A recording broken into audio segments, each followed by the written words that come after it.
Ambassador Elena Vasquez stood at the observation deck of the diplomatic station Harmony, watching the blue marble of Earth rotate slowly below.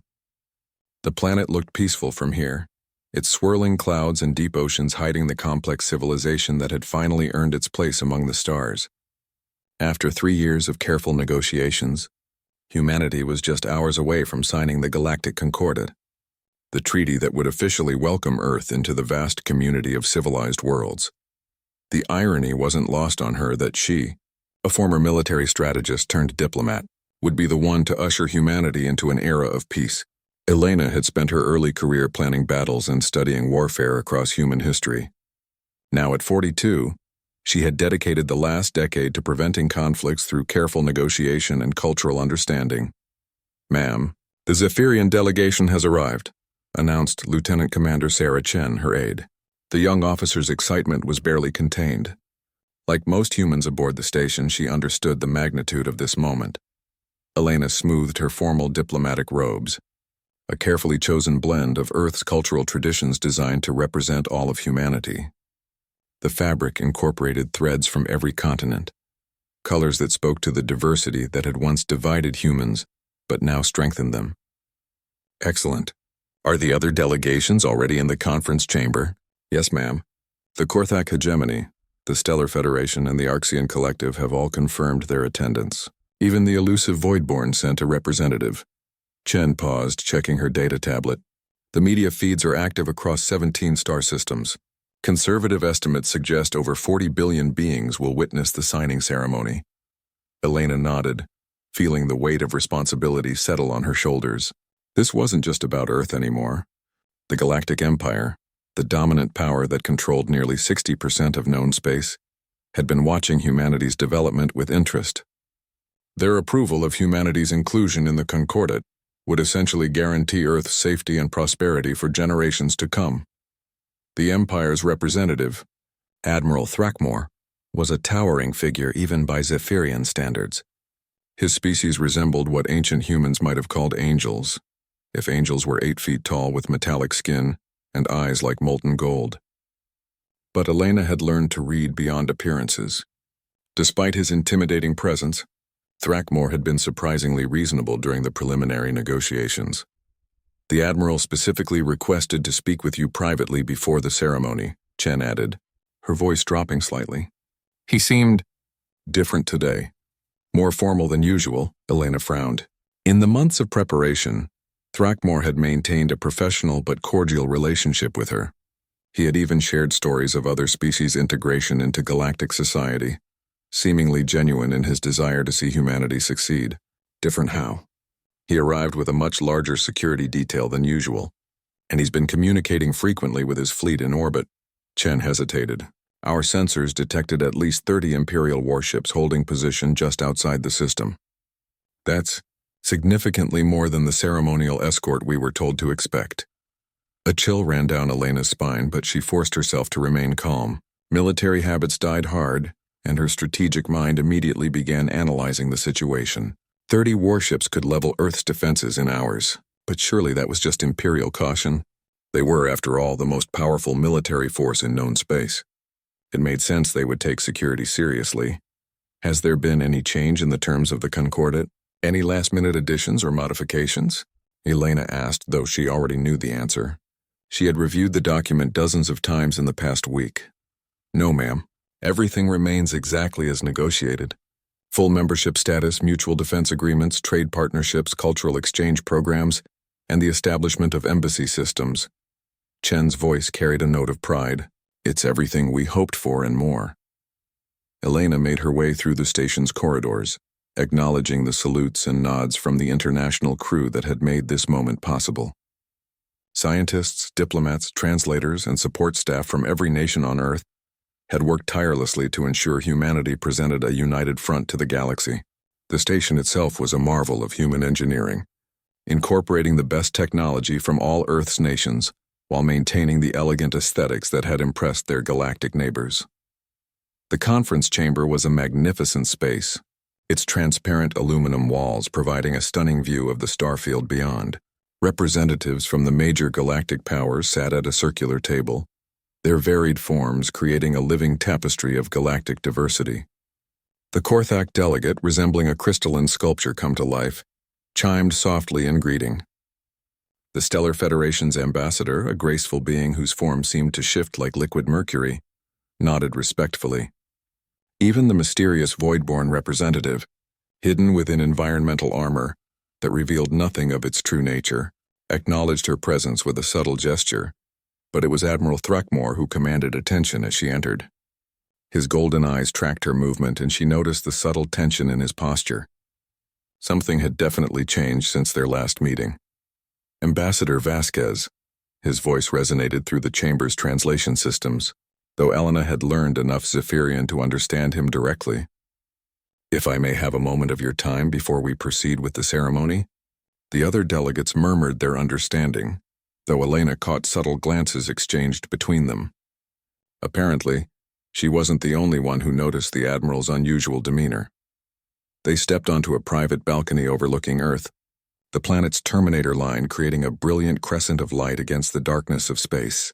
For a moment neither spoke, both lost in the beauty of humanity's homeworld. It is a beautiful planet, Thrakmor said finally, his voice carrying an odd note of sadness. Young worlds always are, so full of potential, so innocent of the galaxy's true nature. Elena's diplomatic training kicked in, searching for the subtext in his words. The galaxy has certainly been kind to humanity so far. We've encountered nothing but welcome and guidance from the established civilizations. Yes, the Admiral agreed, though his tone suggested something else entirely. That has been intentional. We have taken great care to ensure your species. Introduction to Galactic. Society has been carefully managed. The word managed sent warning signals through Elena's mind. I'm not sure I understand, Admiral. Are you saying our interactions have been somehow orchestrated? Thrakmor turned to face her fully, and for the first time Elena saw something that chilled her to the bone.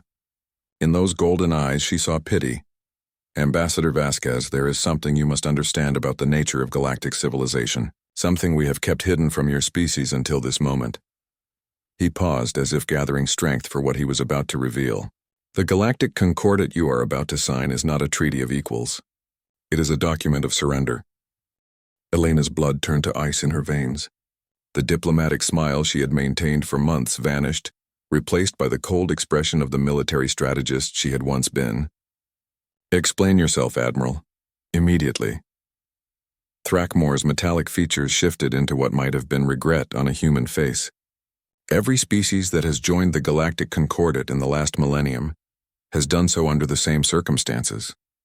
They are presented with a choice: surrender their sovereignty willingly and become a managed protectorate, or face the consequences of refusing the Empire's generous offer. The pieces began falling into place in Elena's mind with horrifying clarity. The carefully orchestrated first contact, the gradual introduction to galactic society, the seemingly benevolent guidance from established civilizations. It had all been designed to make humanity grateful, compliant, eager to join the galactic community without questioning the true cost. The other species in the conference chamber, Elena said slowly, they're not independent representatives, are they? The Korthak, the Stellar Federation, the Arxian Collective, all former independent civilizations, all now provinces of the Empire, allowed to maintain the illusion of autonomy as long as they serve our interests faithfully. Thrakmor gestured toward Earth below. Your world is remarkably well suited for our purposes, rich in resources, strategically positioned and inhabited by a species that has shown remarkable adaptability and resilience. Elena's mind raced through the implications. Humanity's military forces, while advanced by their own standards, were laughably primitive compared to what they now faced. Earth's orbital defenses might hold off pirates or rogue asteroids, but against 30 Imperial warships with technology centuries ahead of their own, it would be a massacre. And if we refuse? She asked, though she already knew the answer. Then humanity joins the ranks of the Goran, the Melody, the Koresh, and 17 other species whose names are now remembered only in the Empire's historical archives. Thrakmor's voice carried genuine sadness. I have studied your species extensively, Ambassador. Humans are extraordinary. Your capacity for innovation, your resilience in the face of adversity, your ability to find hope even in the darkest circumstances. These qualities make you valuable to the Empire. But they also make you dangerous if left unchecked. Elena forced herself to remain calm, to think like the diplomat she had become rather than the warrior she had been. How long do we have to consider this offer? The ceremony begins in 6 hours. If you do not sign the Concordat by then, the Imperial fleet will interpret this as an act of hostility. Standard protocol requires the elimination of any potential threat to galactic security. Thrackmore paused, studying Elena's face carefully. I want you to understand, Ambassador, that I take no pleasure in this deception, but the alternative is the complete annihilation of your species. You're asking me to sign away the freedom of 8 billion human beings. Elena's voice was steady, but her hands were clenched into fists at her sides. I am asking you to save 8 billion human lives. Thrackmore's golden eyes blazed with intensity. As a protectorate, humanity will be allowed to maintain its culture, its governments, even its military, albeit under Imperial oversight. Your people will live. They will grow. They will prosper under our protection. The only cost is absolute obedience to Imperial law. Elena turned back toward Earth, watching the slow rotation of the only world humanity had ever known. Somewhere down there, children were being born who would never know true freedom if she signed that document. But if she refused, those same children would die in nuclear fire before they could take their first breath. What about our technological development, our space exploration programs? Carefully regulated. You will be allowed to advance, but only along paths that serve Imperial interests. Your scientists will be guided toward discoveries that benefit the Empire. Your explorers will map systems we designate as safe for your expansion. Thrackmore moved closer, his voice dropping to almost a whisper. But you will advance. Humanity will reach the stars. Is that not better than extinction? Elena's mind flashed to her daughter, safely attending university on Earth, dreaming of becoming an interstellar engineer. To her elderly parents who had lived to see humanity reach beyond its cradle world. To the billions of people who had worked together to make this moment possible, who believed they were witnessing the dawn of a golden age for their species. The other delegates in the chamber, do they know what you've told me? They know. Their own species faced this same choice. Some agreed immediately, understanding the futility of resistance. Others, Thrackmore's expression darkened. Others required more convincing. The Arxian Collective, for instance, initially refused our offer. Their homeworld was subjected to a limited bombardment that eliminated approximately 30% of their population. After witnessing the Empire's capabilities, they reconsidered their position. Elena felt sick. The beings she had worked with for months, the representatives she had come to respect and even like, had all been broken by the same choice she now faced. They were prisoners maintaining the illusion of freedom, helping to perpetuate the same cycle that had enslaved their own people. I need to contact Earth. My government needs to know about this. That is not possible, Thrackmore said firmly. All communications with your homeworld are currently being monitored and filtered. Your government believes you are preparing for a triumphant ceremony that will usher in an era of prosperity. Any attempt to warn them will be intercepted. Elena realized with growing horror that she was completely isolated. The crew of the station, her own people, had no idea what was happening. Lieutenant Commander Chen and the others were still preparing for a celebration, while she faced the impossible choice between slavery and extinction for their entire species. Why tell me this at all? Elena demanded. Why not simply proceed with the deception until the moment of signing? Because you are a former military strategist. Because you understand the realities of power and the cost of resistance. Thrackmore's voice carried a note of respect. And because the Empire requires willing compliance, not merely forced submission. Your signature on the Concordat must be genuine, or our subsequent relationship with humanity will be more difficult to manage. Elena looked out at the vast star field beyond Earth, at the infinite possibilities that had once seemed within humanity's grasp. Now those same stars felt like bars on a cosmic prison, each one potentially harboring another fallen civilization that had faced the same impossible choice. How many species have you offered this choice to, Admiral? In my career? 47. Thrackmore was silent for a moment. 31 chose survival and integration. 16 chose extinction. I have watched worlds burn, Ambassador. I have seen the light die in 1,000 suns as entire civilizations chose death over submission. I do not want to add Earth to that list.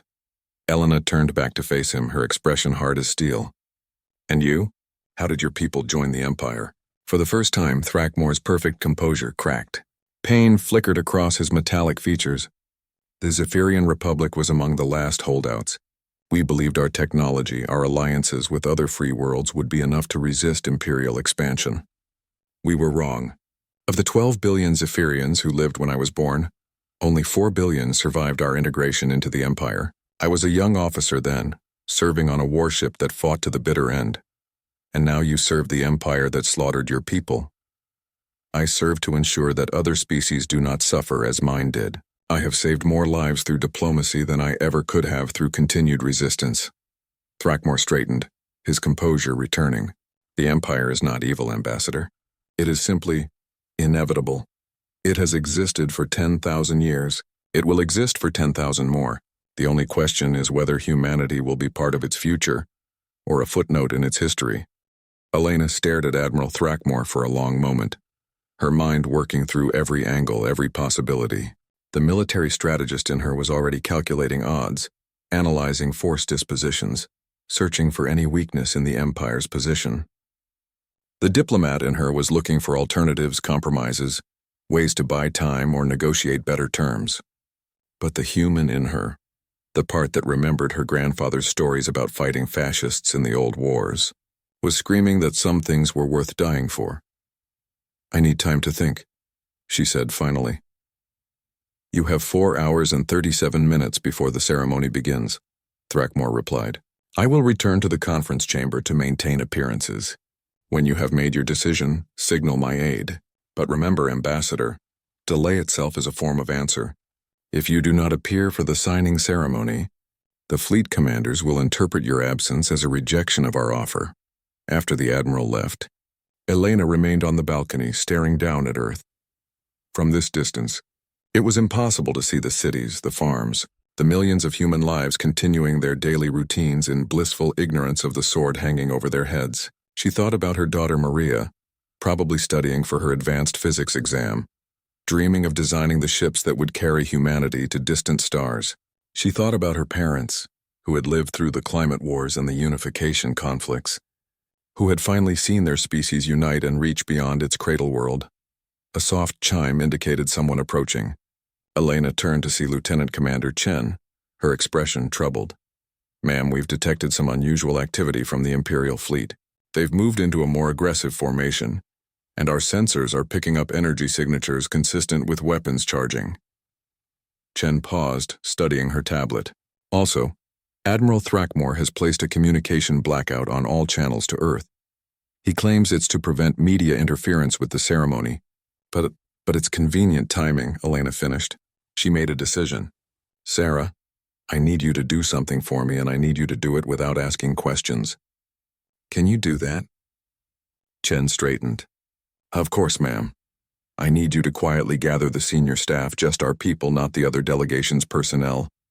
Tell them it's for a pre-ceremony briefing. Use the secure conference room on Deck 7, and make sure the meeting isn't logged in the station's official records. Yes, ma'am. Chen hesitated. Ambassador, is something wrong? Helena looked at the young officer, seeing in her the same hope and excitement that had characterized humanity's entire approach to galactic contact. Soon that innocence would be gone forever. Just gather the staff, Commander. And Sarah, make sure Captain Morrison brings his sidearm. An hour later, Elena stood before the 12 senior members of the human delegation. Military officers, diplomats, scientists, and communication specialists. All of them the best and brightest their species had to offer. All of them about to learn that their greatest triumph had been orchestrated as their ultimate defeat. What I'm about to tell you will be difficult to accept, Elena began, her voice steady despite the magnitude of what she was revealing. The Galactic Concordat is not what we believed it to be. We are not being welcomed as equals into a galactic community. We are being given a choice between slavery and extinction. The room erupted in shocked voices, questions, denials. Captain Morrison, the station's military commander, raised his hand for silence. Ambassador, what exactly are you saying? Elena laid out everything Thrackmore had told her, watching as the faces around the table shifted from disbelief to horror, to grim understanding. When she finished, the room was silent except for the soft hum of the station's life support systems. Dr. Sarah Kim, the head of the scientific delegation, spoke first. Our technological assessments suggested the Empire was advanced, but not overwhelmingly so. Could we actually resist them? Their fleet in orbit could sterilize Earth's surface in a matter of hours, Captain Morrison said grimly. Our orbital defenses might stop 1 or 2 of their ships, but 30? Against technology centuries ahead of our own? He shook his head. It would be suicide, so we surrender, asked Ambassador Torres, the representative from the South American Union. We just hand over our freedom without a fight? What choice do we have? Demanded Dr. Petrov from the European Federation. If resistance means the death of our entire species. Our species didn't evolve to live on its knees, interrupted Commander Jackson from the African Confederation. Maybe death is preferable to slavery.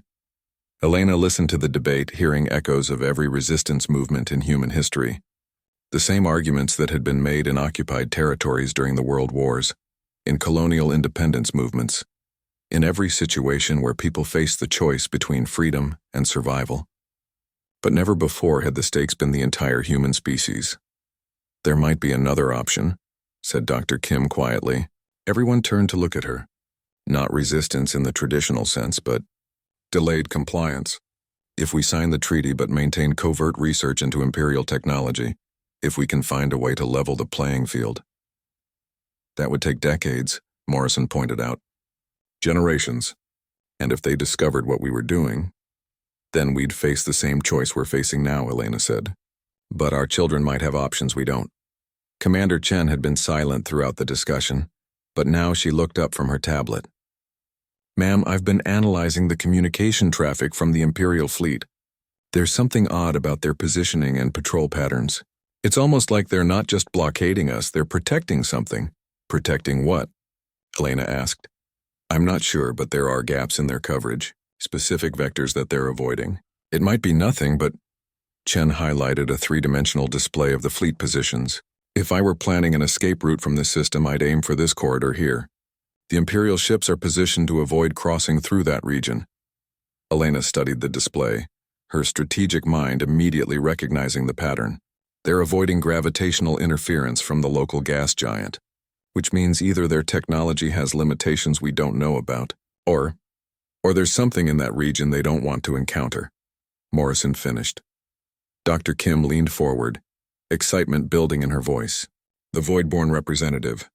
They're the only species in the galaxy that the Empire treats as true equals, not subjects, and they specifically requested the signing ceremony be held in this system, not at the Imperial capital. Elena felt a spark of something she hadn't experienced in the last few hours. Hope.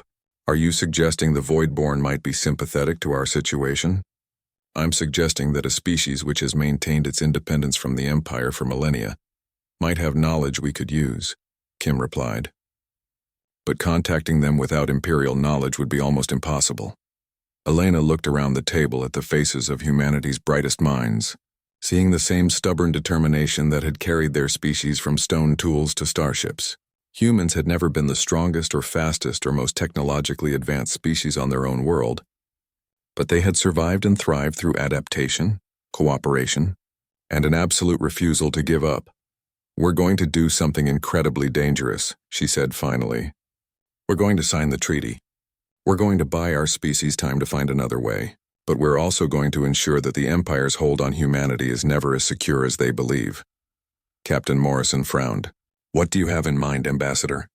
Elena's expression hardened into something that would have been familiar to any human who had ever faced impossible odds and chosen to fight anyway. We're going to give them exactly what they expect, a broken, compliant species grateful for Imperial protection. But underneath that facade, we're going to prepare for the day when humanity can stand on its own again. And if we're discovered? Torres asked. Elena looked out through the conference room's viewport at the distant stars, where countless civilizations had faced this same choice and failed. Then at least our children will know that we didn't surrender without a fight. That humanity chose to resist even if resistance seemed impossible. The room fell silent as each person grappled with the magnitude of what Elena was proposing. They were talking about a multi-generational conspiracy, a resistance movement that might not bear fruit for decades or even centuries. They were proposing to sign a document that would enslave their species while simultaneously plotting to break those chains at the first opportunity. Commander Chen was the first to speak. "What do you need us to do?" Elena moved swiftly into action, her years of military planning combining with diplomatic precision. "First, we need to establish a communication protocol that the Empire won't detect. Dr. Kim, can you create a method for transmitting information that looks like routine scientific data?" The physicist nodded, her mind already working through possibilities. Quantum entangled particles embedded in standard astronomical observations. The Empire monitors our communications, but they probably don't analyze every star chart and gravitational measurement we send home. Good. Captain Morrison, I need you to select personnel on Earth who can be trusted with this information. Military commanders, government leaders, scientists who understand the implications and can begin preparations without alerting Imperial observers. Morrison's expression was grim. How much of the truth do we tell them? Everything. They need to understand what we're facing and why compliance is our only immediate option. Elena turned to the communication specialists. I need a message prepared for Earth's leadership. It needs to explain the situation while appearing to be routine diplomatic correspondence. Include everything we've learned about Imperial technology, their forced dispositions, and the choice we've been given. Ambassador Torres raised a concern. What about the other human personnel on the station? The scientists, the support staff? Do we tell them what's really happening? Elena considered this carefully. We can't risk Imperial monitoring detecting any unusual behavior. For now, only the people in this room know the truth. Everyone else continues preparing for the ceremony as planned. Once we're back on Earth, we can begin selective recruitment of additional personnel. Dr. Petrov leaned forward. What about long-term objectives? If we're planning a resistance movement that could last generations, we need clear goals. Elena had been thinking about this since her conversation with Thrakmor. Phase 1 is survival and compliance. We sign the treaty, allow Imperial observers to establish themselves on Earth and demonstrate that humanity is a model protectorate. Phase 2 is intelligence gathering. We learn everything we can about Imperial technology, military capabilities, political structure, and most importantly, their weaknesses. And Phase 3? Asked Commander Jackson. Elena's voice carried the weight of absolute determination. Phase 3 is liberation, not just for humanity, but for every species trapped under Imperial control. The room fell silent as everyone absorbed the audacity of what Elena was proposing. They were planning to overthrow the most powerful empire in galactic history, using the resources of a single world against a civilization that controlled hundreds of star systems. Dr. Kim broke the silence. The Voidborn, if they've maintained independence from the Empire, they might be potential allies. But how do we make contact without Imperial knowledge? Elena turned to Commander Chen. You mentioned unusual patterns in the Imperial fleet positioning. Show me those gaps in their coverage again. Chen brought up the tactical display, highlighting the areas where Imperial ships avoided patrolling. The gravitational anomalies from the gas giant create natural hiding spots, but more importantly, there's this region here where their sensor coverage has deliberate blind spots. Elena studied the display intently. It's not random. They're deliberately avoiding that area, which means either there's something there they're afraid of, or they're giving something room to operate. Captain Morrison caught on first. The Voidborn ship. It's not docked with the station like the other delegates' vessels. It's maintaining position in that sensor shadow, which means they might be trying to avoid Imperial observation just as much as we are, Elena realized. Dr. Kim, is there any way to send a message to the Voidborn ship without using the station's communication systems? The physicist thought for a moment. Laser communication using our emergency beacon array. It would look like a routine systems test to station monitoring, but if properly modulated, it could carry a data signal. Elena made her decision. Do it. Send them a simple message. Humanity requests private communication regarding mutual concerns about Imperial intentions. If they respond positively, we might have found our first ally. As the team worked to implement Elena's plans, she found herself thinking about the terrible irony of their situation. Humanity had achieved its dream of joining galactic civilization, only to discover that civilization was a facade hiding a brutal Imperial system. Every species they had met, every technological marvel they had witnessed, Every cultural exchange they had celebrated, all of it had been carefully orchestrated to prepare them for this moment of surrender. Commander Chen looked up from her console. Message sent to the Voidborn ship, using quantum burst transmission disguised as beacon calibration. If they're monitoring our communications, they'll see a routine maintenance signal. Elena felt the weight of the next few hours pressing down on her. In less than 2 hours, she would have to stand before representatives of 40 billion beings and sign away humanity's freedom. She would have to smile and thank the Empire for its generous welcome, while knowing that she was condemning her own species to slavery. But she would also be setting in motion a plan that might, eventually, free not just humanity but every species under Imperial control. It was a desperate gamble with odds that would make any sane strategist laugh, but humans had never been known for their sanity when faced with impossible situations. A soft chime indicated an incoming message. Chen's eyes widened as she read the display. Ambassador, we're receiving a response from the Voidborn ship. It's unusual. How unusual? The message isn't text or standard data. It's a mathematical sequence, but one that doesn't correspond to any known communication protocol. Chen paused, studying the readout. Wait, Dr. Kim, look at this. Does this pattern mean anything to you? The physicist examined the sequence, her expression growing more excited by the moment. It's beautiful. This isn't just mathematics, it's a proof that faster-than-light communication is possible without using Imperial communication networks. Elena felt a surge of hope. They're telling us they have technology the Empire doesn't control. More than that, Kim continued. This mathematical proof suggests they've solved problems in physics that our best scientists are only beginning to understand. If they're offering to share this knowledge, Captain Morrison studied the tactical implications. Independent communication means we could coordinate with other resistance movements, share intelligence, plan coordinated actions across multiple star systems. Elena realized they were discussing the foundation of something that could genuinely threaten the Empire's control. For the first time since her conversation with Thrakmor, she began to believe that humanity's surrender might not be permanent.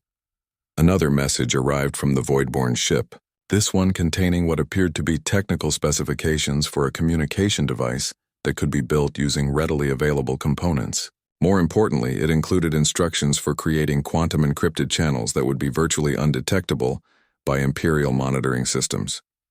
They're not just offering alliance, Elena breathed. They're offering us the tools to build a real resistance network. Dr. Petrov raised a practical concern. This is all theoretical until we can actually build and test their technology. And we'll be under Imperial observation from the moment we return to Earth. Which is why we start small, Elena replied. We build their communication device using components already aboard this station. If it works, we know their technology is real. If it doesn't, we've lost nothing but a few hours of effort. Commander Jackson voiced what everyone was thinking. And if the Empire detects our experiments? Elena's expression hardened. Then we discover whether humans can die as bravely as they can live. As the team split up to begin their preparations, Elena remained in the conference room, staring out at the stars. In a few hours, she would stand before the galaxy and participate in what would appear to be humanity's greatest triumph. In reality, she would be signing a document that made her people slaves. But she would also be taking the first step toward something that could eventually free every species in the galaxy. The Empire had ruled for 10,000 years, growing fat and complacent on the surrender of countless civilizations. They had never faced a species that smiled while signing treaties and planned rebellion while expressing gratitude. They had never faced humanity before. A soft knock interrupted her thoughts. Commander Chen entered carrying a small device that looked like a standard scientific instrument. Dr. Kim finished building the Voidborn communication device. It's ready for testing. Elena took the device, feeling its surprisingly light weight. Such a small thing to potentially change the balance of power in the galaxy. Any word from our message to Earth? Transmitted and acknowledged. By now, the leadership knows what we're facing and what we're planning. Chen paused. Ma'am, there's something else. I've been analyzing Imperial fleet communications and I think I've detected something significant. What did you find? No. The signing ceremony proceeded exactly as the Empire had planned. Elena stood at the ceremonial podium, surrounded by delegates from across the galaxy, speaking words of gratitude and hope, while her heart burned with rage. The Voidborn representative had given her the Slightest nod when she entered the chamber, confirmation that their communication had been received and understood. Admiral Thrackmore presided over the ceremony with perfect imperial dignity, his golden eyes occasionally meeting Elena's with what might have been regret. The other species representatives played their parts flawlessly, welcoming humanity to the galactic community with speeches that would have been inspiring if Elena hadn't known the truth behind their words. When the moment came to sign the Galactic Concordat, Elena paused for just a heartbeat, her hand hovering over the document that would formally enslave her species. In that instant, she thought of every human who had ever chosen to fight against impossible odds, every resistance fighter who had faced overwhelming enemy forces, every person who had refused to surrender even when surrender seemed rational. She signed her name with steady strokes, each letter a promise that this was not the end of humanity's story but merely the beginning of a longer, more dangerous chapter. The ceremony concluded with the traditional exchange of worlds, where each delegate presented a symbol of their homeworld to welcome humanity into galactic society. Elena accepted each gift with appropriate diplomatic grace, understanding now that she was receiving tokens from conquered peoples rather than free allies. As the delegates dispersed, Admiral Thrackmore approached her for what appeared to be a routine diplomatic conversation. To outside observers, they were simply discussing the practical arrangements for imperial integration. In reality, Elena was learning the details of humanity's new chains. The Imperial Integration Authority will establish offices in your major population centers within 60 standard days, Thrackmore explained quietly. You will retain your current governmental structures, but all major decisions must be approved by Imperial administrators. Elena nodded, playing her role perfectly. And our military forces? Will be gradually integrated into the Imperial Security Corps. Your officers will be given equivalent ranks. Your soldiers will receive advanced training. From the Empire's perspective, this is a promotion for your entire species. His voice carried a note of bitter irony. In time, humans will serve aboard Imperial warships, helping to integrate other species just as we have integrated you. The thought of human soldiers forcing other species into Imperial slavery made Elena sick, but she maintained her diplomatic composure. I'm sure our people will serve with distinction. I have no doubt they will. Humans have remarkable adaptability. It's one of the qualities that made your species valuable to the Empire. Thrackmore paused, glancing around to ensure they weren't being overheard. Ambassador Vasquez, I want you to understand that what happens next is not personal. I have come to respect humanity during our negotiations, but Imperial law is absolute. Elena understood his meaning. The gentle integration process was over. Now came the systematic dismantling of human independence, carefully disguised as generous Imperial assistance. How long do we have before the changes become obvious to our population? The first year will feel like prosperity. New technologies, expanded trade opportunities, cultural exchanges with other Imperial worlds. Your people will believe they have gained access to wonders beyond imagination. Thrackmore's expression darkened. It is only gradually that they will realize the cost of those wonders. Elena thought of the communication device hidden in her quarters, of the plans already being transmitted to Earth, of the desperate hope that humanity could find a way to break free before it was too late. And if our people become dissatisfied with their new circumstances, then they will learn the same lessons that 47 other species have learned before them. Thrackmore's voice was ice. The Empire has had 10 millennia to perfect the art of managing conquered populations. Resistance is not just futile, it is literally unthinkable for most Imperial subjects. But Elena was already thinking about it. Even as she nodded and made appropriate diplomatic responses, her mind was working through the intelligence she and her team had gathered. The Empire was vast, powerful, and experienced in crushing resistance. But it was also old, bureaucratic, and complacent. They had been unchallenged for so long that they had grown careless about potential threats. After the ceremony, Elena returned to her quarters to find a message waiting on the Voidborn communication device. The mathematical sequences were more complex this time, but Dr. Kim's translation was extraordinary. The Voidborn weren't just offering technological assistance. They were providing detailed intelligence about Imperial weaknesses, military capabilities, and the locations of other potential resistance movements. More importantly, They were revealing something that changed everything Elena thought she knew about the Galactic situation. The Empire wasn't as monolithically powerful as they appeared. There were cracks in their authority, entire regions where Imperial control was maintained only through careful political balance and the threat of overwhelming force. The hegemony of the Outer Spiral, a collection of worlds at the galaxy's edge, had been engaging in covert resistance for over 1,000 years. The core republics maintained the appearance of loyal imperial provinces, while secretly developing technologies that could potentially challenge imperial supremacy. Even within the empire itself, there were factions that questioned the wisdom of endless expansion and the brutal methods used to maintain control. Elena realized that humanity hadn't joined a static, galactic empire. They had been inducted into a civilization that was slowly tearing itself apart from internal contradictions and the weight of its own oppression. Commander. Chen arrived as Elena was processing this information. Ma'am, we've received confirmation from Earth. The message got through and the leadership is implementing your recommendations. But there's also been an interesting development. Elena looked up from the communication device. What kind of development? The Imperial Integration Authority has requested a complete survey of human military capabilities, industrial capacity, and population distribution. Standard procedure according to Admiral Thrackmore's staff, but they've also specifically requested information about our quantum research facilities and any experiments involving faster-than-light communication. Elena felt a chill run down her spine. They're looking for exactly the kind of technology we're trying to develop. It gets worse. They're also requesting data on any human research into what they're calling exotic physics, basically anything that might lead to independent technological development. Chen paused, consulting her notes. Ma'am, it's almost like they know exactly what to look for to prevent resistance movements. Elena understood with horrifying clarity. The Empire hadn't maintained control for 10 millennia through brute force alone. They had perfected a system of technological suppression that prevented subject species from ever developing the capabilities needed to challenge Imperial authority. But the Voidborn had somehow evaded that suppression. Their mathematical proofs suggested they possessed technology that was not just advanced, but fundamentally different from Imperial science. If humanity could learn their methods before Imperial oversight became too restrictive, a soft chime indicated another message on the Voidborn device.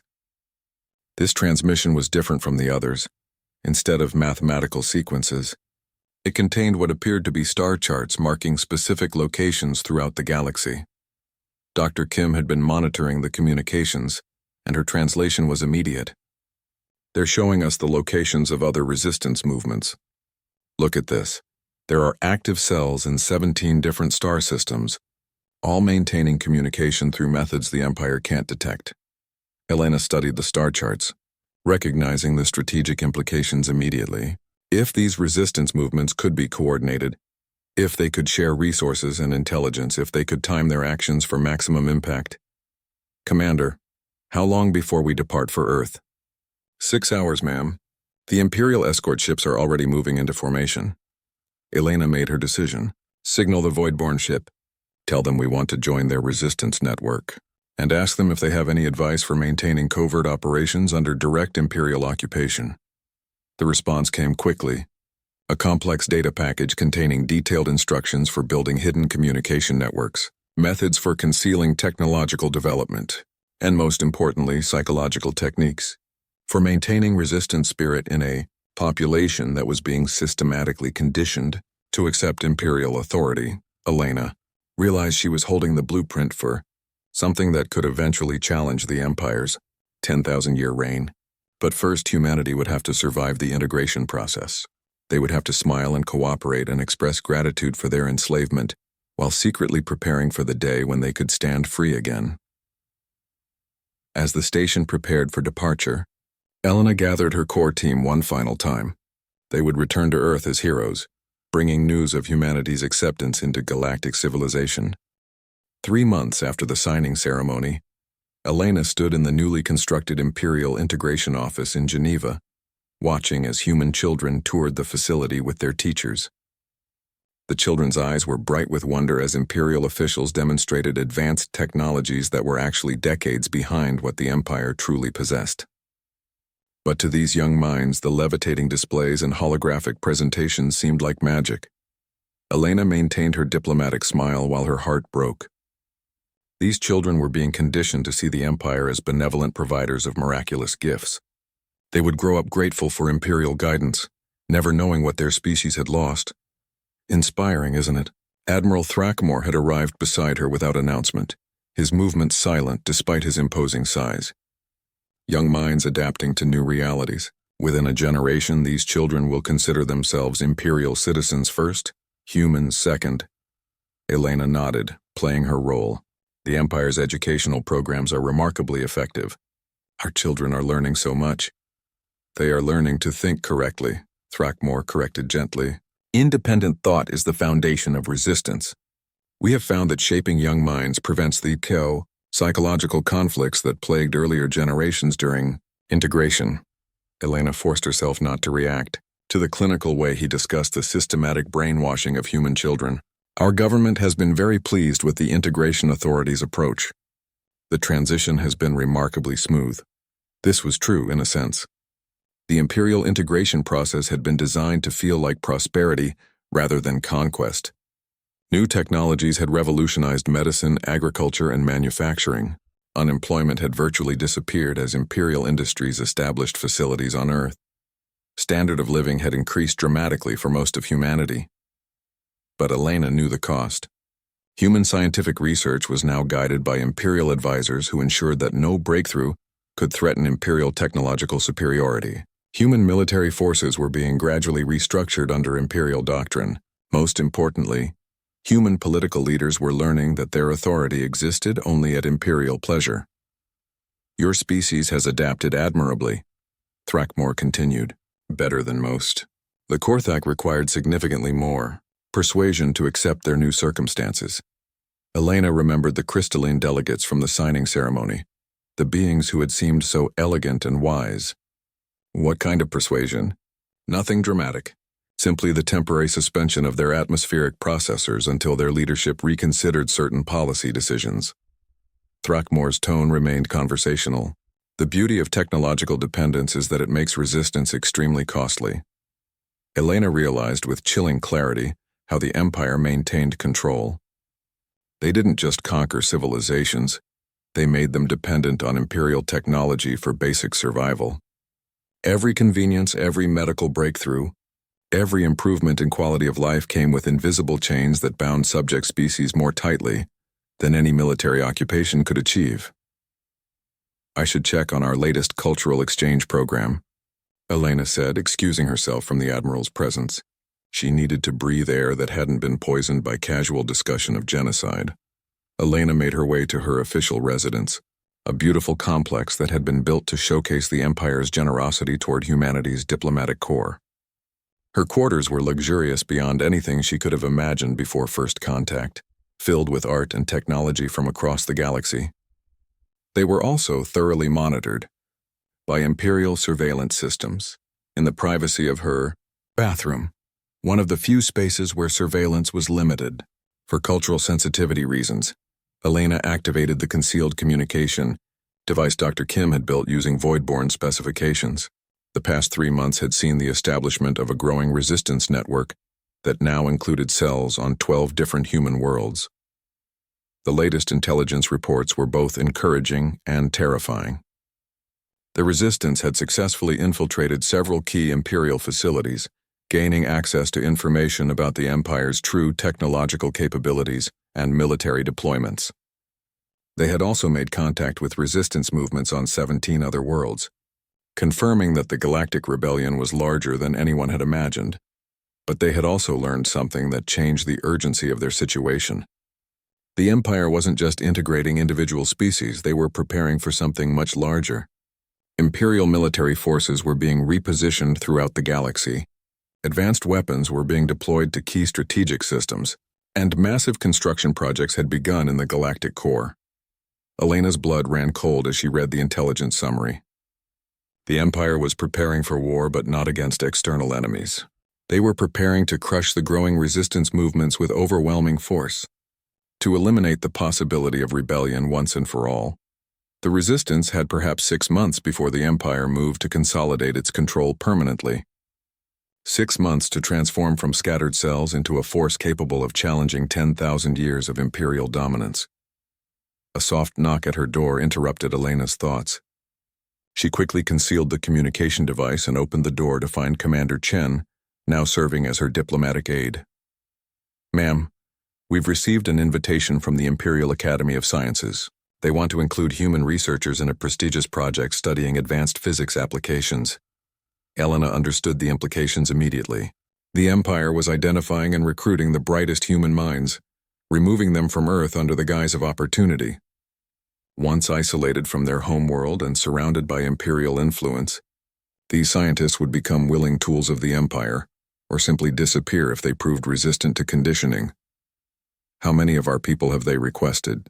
Elena asked. 37 of our most brilliant physicists, engineers, and theoretical researchers." Chen's expression was carefully neutral, but Elena could see the anger burning in her eyes. "Including Dr. Kim." Elena's stomach clenched. Dr. Kim was not just one of humanity's most brilliant scientists. She was also one of the key architects of the Resistance communication network. If the Empire took her off-world, they would lose one of their most important assets. Worse, if Imperial intelligence discovered her true activities, the entire Resistance network could be compromised. "When do they expect a response?" Elena asked. "Within the week. They're describing it as a tremendous honor for our species, a sign of Imperial confidence in human potential." Chen paused. "Ma'am, what do we do?" Elena realized they had reached a critical decision point. If they allowed the Empire to continue gradually dismantling human independence, humanity would be irreversibly absorbed into Imperial society within a few years. But if they acted too soon, before the Resistance was ready, they would face the same fate as every other species that had tried to fight the Empire. "Signal Dr. Kim," Elena decided. "Tell her to accept the invitation, and tell her to take the advanced communication prototype with her." Chen's eyes widened. "Ma'am, the risk is necessary. If our intelligence is correct, the Empire is planning to move against all resistance movements simultaneously. We need to accelerate our timeline." Elena moved to her private terminal, beginning to compose a coded message. "We're going to do something that will either save our species or doom it." Elena's message went out through the Resistance network using quantum encrypted channels that the Empire couldn't detect. The response was immediate and universal. Every Resistance cell on every world was ready to take the next step.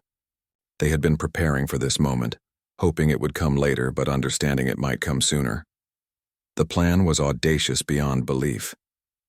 Rather than waiting for the Empire to consolidate its control, the Resistance would reveal itself by helping other species resist Imperial integration.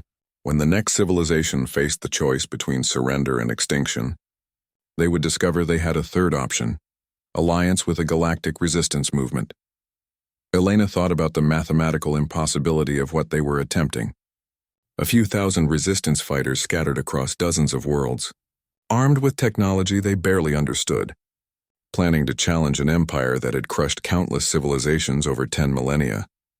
But she also thought about the children she had watched touring the Imperial facility, their young minds being shaped to accept slavery as natural and inevitable.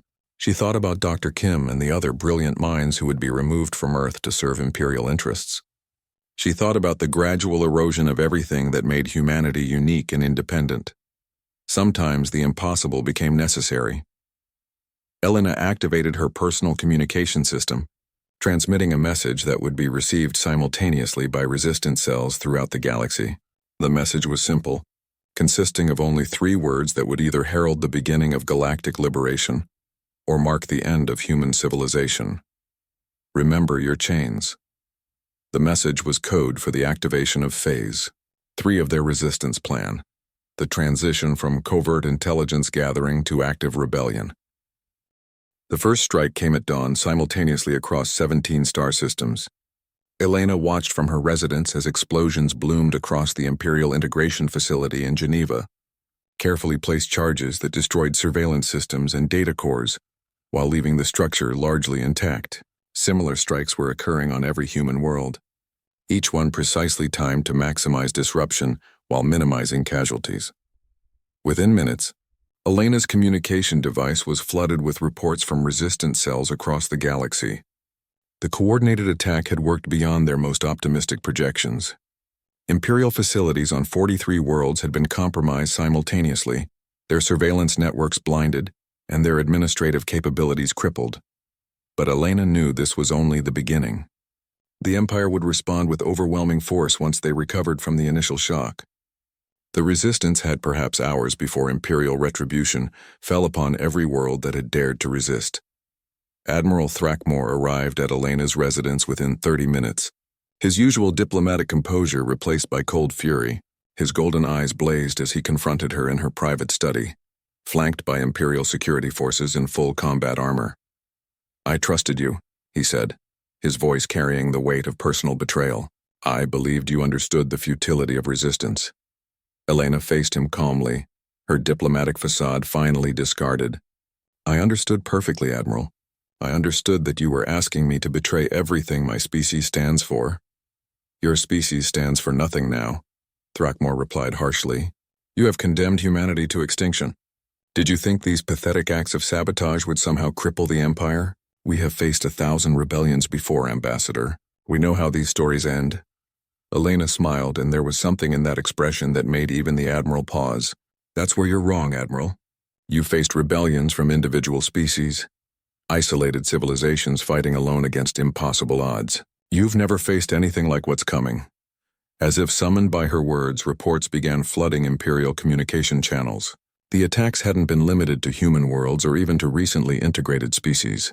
Ancient Imperial provinces were rising in revolt. Worlds that had been considered pacified for millennia were throwing off Imperial control. And most shocking of all, significant portions of the Imperial fleet were declaring their independence from Central Command. Thrackmore's expression shifted from fury to disbelief as he received the reports through his personal communication device. "Impossible. The core worlds have been loyal for 3,000 years.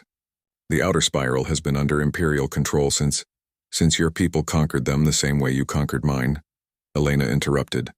"The same way you conquered the Korthak, the Stellar Federation, every species in that conference chamber. You built an empire on slavery and called it civilization. You took free peoples and broke their spirits and called it integration. But you made one critical mistake." Elena moved to her window, looking out at a planet where Imperial forces were now scrambling to respond to coordinated resistance attacks. "You assumed that once a species was broken, it would stay broken. You never considered that some chains can be worn for generations while people wait for the right moment to cast them off." The Admiral's communication device chimed with another urgent message, then another. Elena could see his growing horror as he processed the scope of what was happening. This wasn't a local rebellion or even a system-wide uprising. This was galactic civil war on a scale the Empire had never faced. "The Voidborn," Thrackmore said, understanding dawning in his voice. "They coordinated this. They provided the technology for faster-than-light communication outside Imperial control. They provided the tools," Elena agreed. "But the will to resist came from every species you've oppressed over 10,000 years. You created your own enemies, Admiral. Every world you conquered, every culture you destroyed, every family you separated, all of it created people with nothing left to lose and everything to fight for." Elena's communication device displayed a new message, one that made her smile with genuine joy for the first time in months. Dr. Kim had successfully made contact with resistance movements within the Imperial Academy itself. The Empire's most secure facilities were being sabotaged from within by the very scientists and administrators they had trusted to maintain Imperial technological superiority. "This is madness," Thrackmore said, his composure finally breaking completely. "The Empire has stood for 10 millennia.